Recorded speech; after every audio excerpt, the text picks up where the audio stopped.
ایک عرب مسلمان لڑکی لندن میں تعلیم حاصل کر رہی تھی۔ ایک دن وہ اپنی سہیلی کے کسی شادی میں گئی۔ کوشش کے باوجود وہ وہاں سے جلدی نہ نکل سکی۔ جب وہ اس فنکشن سے فارغ ہو کر نکلی تو رات کافی ہو چکی تھی۔ اس کا گھر دور تھا۔ گھر جلدی پہنچنے کا ذریعہ زیر زمین چلنے والی ٹرین تھی، لیکن وہ ٹرین سے سفر کرنے سے کچھ خوف محسوس کر رہی تھی، کیونکہ برطانیہ میں اکثر رات کے وقت ٹرینوں اور اسٹیشنوں پر بہت سے جرائم پیشہ اور نشہ میں دھند افراد ہوتے ہیں۔ ہر روز ٹی وی چینلز میں اور اخبارات میں یہاں ہونے والی وارداتوں کا تذکرہ موجود ہوتا ہے۔ چونکہ اس لڑکی کو زیادہ دیر ہو چکی تھی اور بس کافی وقت لے سکتی تھی، اس لیے اس نے بہت سے خدشات و خطرات کے باوجود ٹرین میں جانے کا فیصلہ کر لیا۔ یہ بات پیش نظر رہی کہ یہ لڑکی دیندار نہیں تھی، بلکہ بہت زیادہ آزاد خیال تھی۔ جب وہ اسٹیشن پر پہنچی تو یہ دیکھ کر اس کے جسم میں خوف کی ایک سرد لہر دوڑ گئی کہ اسٹیشن بالکل سنسان ہے، صرف ایک شخص کھڑا ہے جو حلیے سے ہی جرائم پیشہ لگتا تھا۔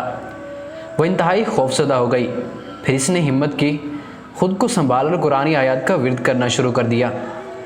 اسے جو کچھ زبانی یاد تھا جسے ایک عرصے سے وہ بھولی ہوئی تھی، سب کچھ پڑھ ڈالا۔ اتنے میں ٹرین آئی اور وہ اس میں سوار ہو کر بخیریت اپنے گھر پہنچ گئی۔ اگلے دن کا اخبار دیکھ کر وہ چونک اٹھی۔ اسی اسٹیشن پر اس کے روانہ ہونے کی تھوڑی دیر بعد ایک نوجوان لڑکی کا قتل ہوا اور قاتل گرفتار بھی ہو گیا۔ وہ پولیس اسٹیشن گئی۔ پولیس والوں کو بتایا کہ قتل سے کچھ دیر پہلے وہ اس اسٹیشن پر موجود تھی۔ میں قاتل کو پہچانتی ہوں، اس سے کچھ پوچھنا چاہتی ہوں۔ جب وہ مجرم کی جیل کے سامنے پہنچی تو اس سے پوچھا کہ تم مجھے پہچانتی ہو؟ اس نے جواب دیا، ہاں پہچانتا ہوں، رات کو تم بھی اس اسٹیشن پر آئی تھی۔ لڑکی نے پوچھا، پھر تم نے مجھے کیوں چھوڑ دیا؟ وہ کہنے لگا، میں تمہیں کیسے نقصان پہنچاتا؟